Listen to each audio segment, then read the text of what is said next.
Good evening. Tonight we're reading Alice's Adventures in Wonderland, Chapter 6, Pig and Pepper. For a minute or two she stood looking at the house and wondering what to do next, when suddenly a footman in livery came running out of the wood.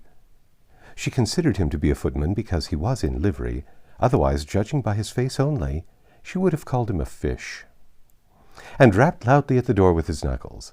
It was opened by another footman in livery, with a round face and large eyes like a frog. And both footmen, Alice noticed, had powdered hair that curled all over their heads. She felt very curious to know what it was all about, and crept a little way out of the wood to listen. The fish footman began by producing from under his arm a great letter, nearly as large as himself. This he handed over to the other, saying, in a solemn tone, "For the Duchess, an invitation from the Queen to play croquet." The frog footman repeated in the same solemn tone, only changing the order of the words a little, "From the Queen, an invitation for the Duchess to play croquet." Then they both bowed low, and their curls got entangled together. Alice laughed so much at this that she had to run back into the wood for fear of their hearing her, and when she next peeped out, the fish footman was gone, and the other was sitting on the ground near the door, staring stupidly up into the sky. Alice went timidly up to the door and knocked. "There's no sort of use in knocking," said the footman, "and that's for two reasons. First, because I'm on the same side of the door as you are. Secondly, because they're making such a noise inside, no one could possibly hear you." And certainly there was a most extraordinary noise going on within. A constant howling and sneezing, and every now and then a great crash, as if a dish or kettle had been broken to pieces. "Please then," said Alice, "how am I to get in?" "There might be some sense in your knocking," the footman went on, without attending her. "If we had the door between us, for instance, if you were inside, you might knock and I could let you out, you know." He was looking up into the sky all the time he was speaking, and this Alice thought decidedly uncivil. "But perhaps he can't help it," she said to herself. "His eyes are so very nearly at the top of his head. But at any rate he might answer questions. How am I to get in?" she repeated aloud. "I shall sit here," the footman remarked, "till tomorrow." At this moment the door of the house opened, and a large plate came skimming out straight at the footman's head. It just grazed his nose and broke to pieces against one of the trees behind him. "Or next day, maybe," the footman continued in the same tone, exactly as if nothing had happened. "How am I to get in?" asked Alice again in a louder tone. "Are you to get in at all?" said the footman. "That's the first question, you know." It was no doubt, but only Alice did not like to be told so. "It's really dreadful," she muttered to herself, "the way all the creatures argue. It's enough to drive one crazy." The footman seemed to think this a good opportunity for repeating his remark with variations. "I shall sit here," he said, "on and off for days and days." "But what am I to do?" said Alice. "Anything you like," said the footman, and began whistling. "Oh, there's no use in talking to him," said Alice desperately. "He's perfectly idiotic." And she opened the door and went in. The door led right into a large kitchen which was full of smoke from one end to the other. The Duchess was sitting on a three-legged stool in the middle, nursing a baby.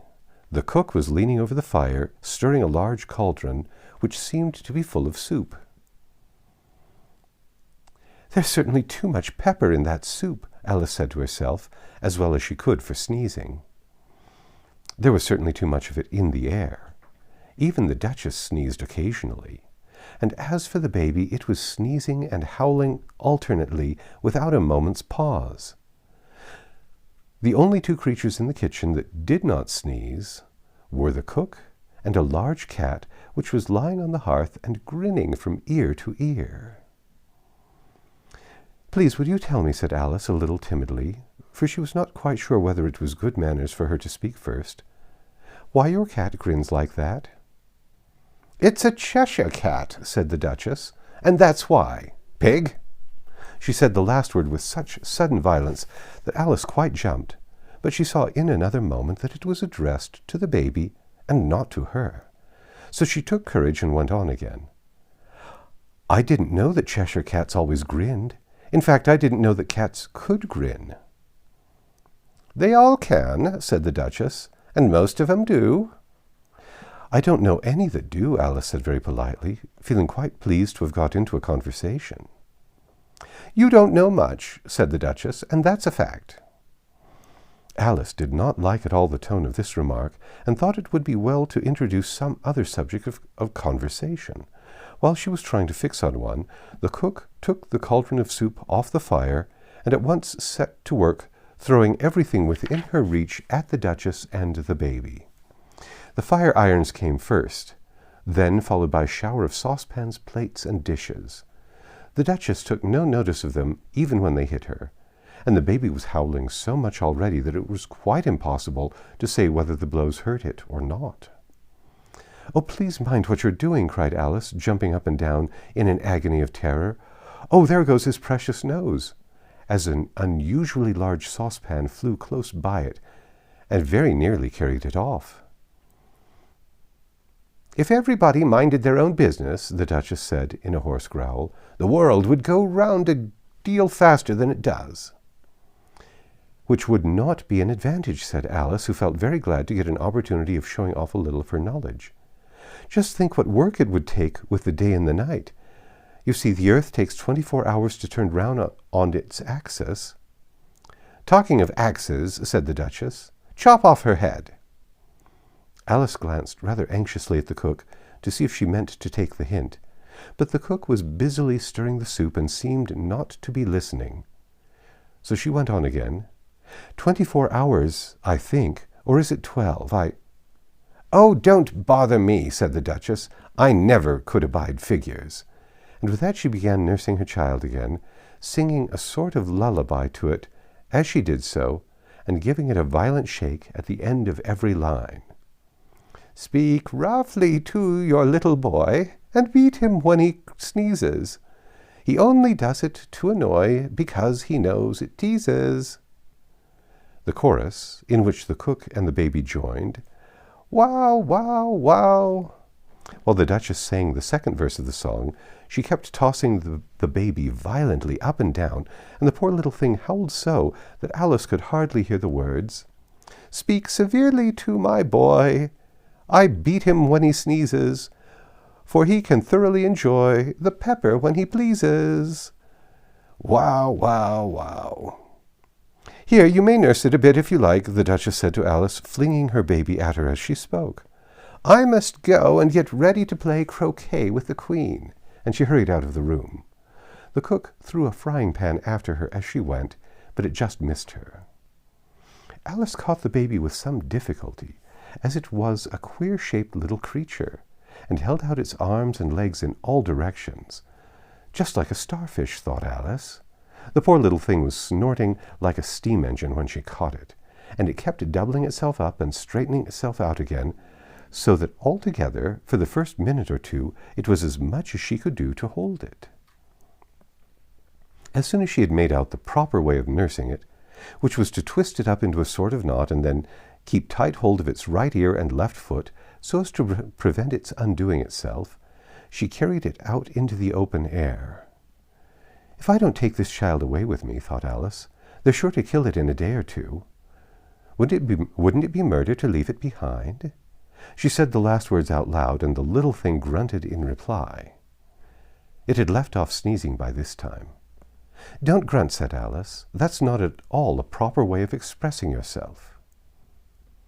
The baby grunted again, and Alice looked very anxiously into its face to see what was the matter with it. There could be no doubt that it had a very turned-up nose, much more like a snout than a real nose. Also, its eyes were getting extremely small for a baby. Altogether, Alice did not like the look of the thing at all. But perhaps it was only sobbing, she thought, and looked into its eyes again to see if there were any tears. No, there were no tears. "If you're going to turn into a pig, my dear," Alice said seriously, "I'll have nothing more to do with you. Mind now." The poor little thing sobbed again, or grunted, it was impossible to say which, and they went on for some while in silence. Alice was just beginning to think to herself, "Now what am I to do with this creature when I get it home?" when it grunted again so violently that she looked down into its face with some alarm. This time there could be no mistake about it. It was neither more nor less than a pig, and she felt it would be quite absurd for her to carry it any further. So she set the little creature down and felt quite relieved to see it trot away quietly into the wood. If it had grown up, she said to herself, it would have been made a dreadfully ugly child, but it makes a rather handsome pig, I think. And she began thinking over other children she knew who might do very well as pigs, and was just saying to herself, if one only knew the right way to change them, when she was a little startled to see the Cheshire Cat sitting on a bough of a tree a few yards off. The cat only grinned when it saw Alice. It looked good-natured, she thought. Still, it had very long claws and a great many teeth, so she felt that it ought to be treated with respect. "Cheshire Puss," she began rather timidly, as she did not at all know whether it would like the name. However, it only grinned a little wider. "Come, it's pleased so far," thought Alice, and she went on. "Would you tell me, please, which way I ought to go from here?" "That depends a good deal on where you want to get to," said the cat. "I don't much care where," said Alice. "Then it doesn't matter which way you go," said the cat. "So long as I get somewhere," Alice added as an explanation. "Oh, you're sure to do that," said the cat, "if you only walk long enough." Alice felt that this could not be denied, so she tried another question. "What sort of people live about here?" "In that direction," the cat said, waving its right paw round, "lives a hatter. And in that direction," waving the other paw, "lives a March hare. Visit either if you like. They're both mad." "But I don't want to go among mad people," Alice remarked. "Oh, you can't help that," said the cat. "We're all mad here. I'm mad. You're mad." "How do you know I'm mad?" said Alice. "You must be," said the cat, "or you wouldn't have come here." Alice didn't think that proved it at all. However, she went on. "And how do you know that you're mad?" "To begin with," said the cat, "a dog's not mad. You grant that?" "I suppose so," said Alice. "Well, then," the cat went on, "you see, a dog growls when it's angry and wags its tail when it's pleased. Now, I growl when I'm pleased and wag my tail when I'm angry. Therefore, I'm mad." "I call it purring, not growling," said Alice. "Call it what you like," said the cat. "Do you play croquet with the Queen today?" "I should like that very much," said Alice, "but I haven't been invited yet." "You'll see me there," said the cat, and vanished. Alice was not much surprised at this. She was getting so well used to queer things happening. While she was still looking at the place where it had been, it suddenly appeared again. "By the by, what became of the baby?" said the cat. "I'd nearly forgotten to ask." "It turned into a pig," Alice answered very quietly, just as if the cat had come back in a natural way. "I thought it would," said the cat, and vanished again. Alice waited a little, half expecting to see it again, but it did not appear, and after a minute or two she walked on in the direction in which the March hare was said to live. "I've seen hatters before," she said to herself. "The March hare will be much the most interesting, and perhaps, as this is May, it won't be raving mad. At least not so mad as it is in March." As she said this, she looked up, and there was the cat again, sitting on a branch of a tree. "Did you say pig or fig?" said the cat.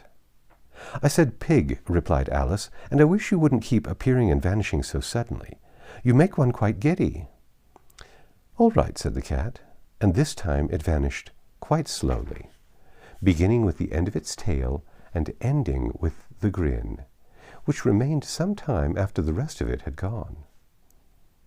"Well, I've often seen a cat without a grin," thought Alice, "but a grin without a cat? It's the most curious thing I ever saw in all my life." She had not gone much farther before she came in sight of the house of the March Hare.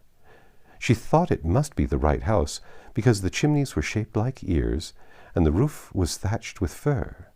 It was so large a house that she did not like to go nearer till she had nibbled some more of the left-handed bit of mushroom, and raised herself to about 2 feet high. Even then she walked up towards it rather timidly, saying to herself, "Suppose it should be raving mad after all. I almost wish I'd gone to see the Hatter instead." That's the end of Chapter 6. Come back tomorrow and we'll read Chapter 7, A Mad Tea Party.